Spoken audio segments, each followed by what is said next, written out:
Hey everyone.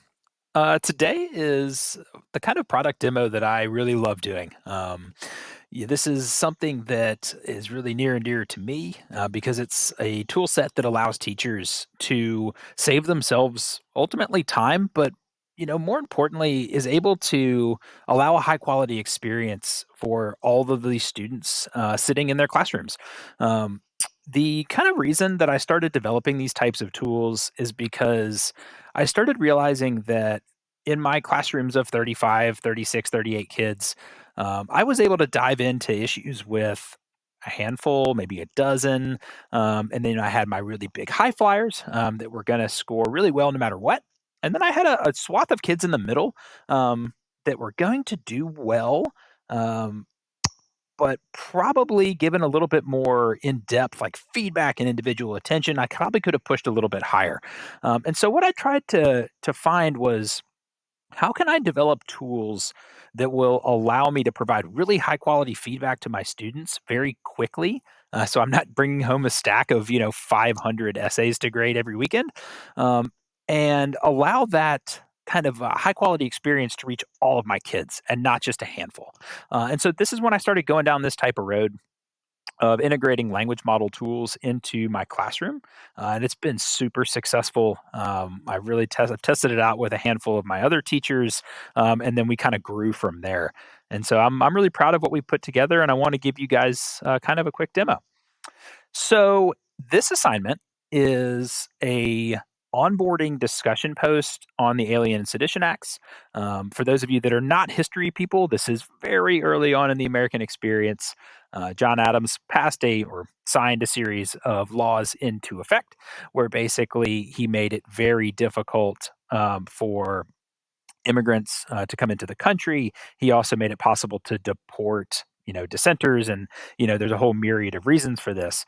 So this post that my students were going to do is kind of described here. I gave them a little, really quick um, article on the XYZ affair, which is kind of all tied in to the Alien and Sedition Acts, and then I asked them down a little bit further um, to review the article above and then do these things right here. Okay. So that's sort of the prompt, right?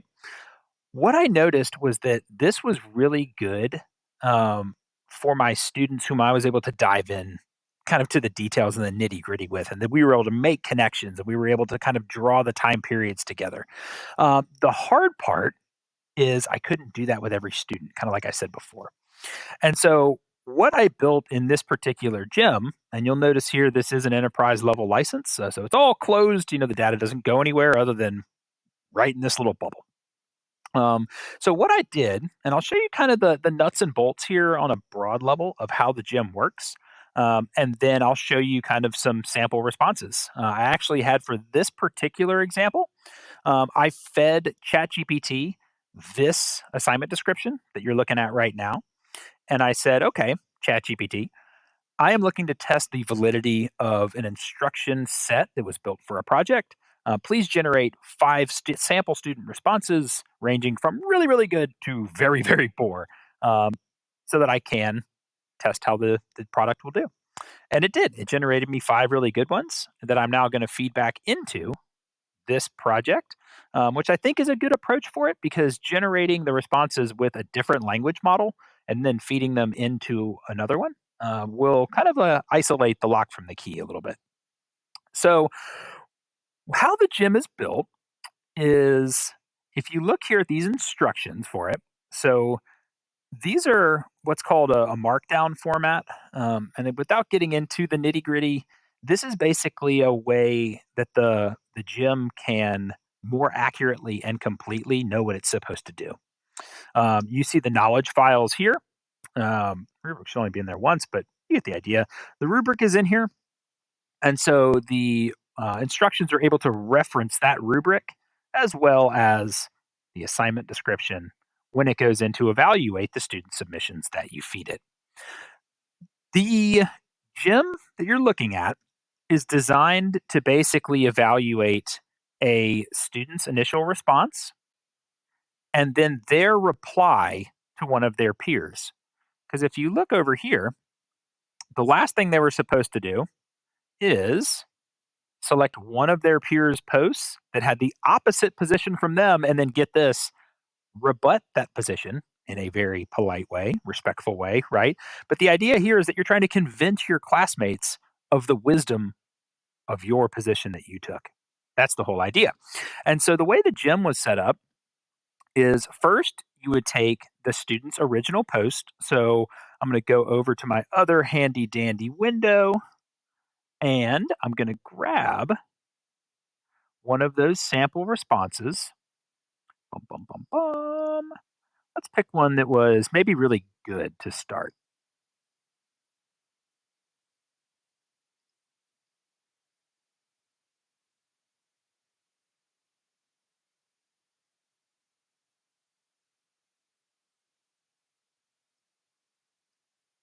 Okay, so I've got a really good one. So I'm going to go ahead, I'm going to paste that in. And then the way these instructions are built, the first block of text will be the student's original post. There'll be a line break, and then the second block of text.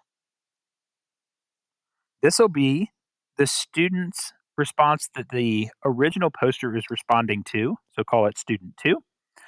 And then the response the original poster made to student two. Jim and I will chew on it for a second. And if you want to, you can click and look at the way that it's thinking about it.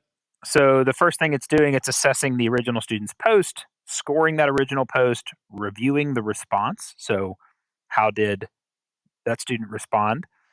And then it's going to break out its feedback.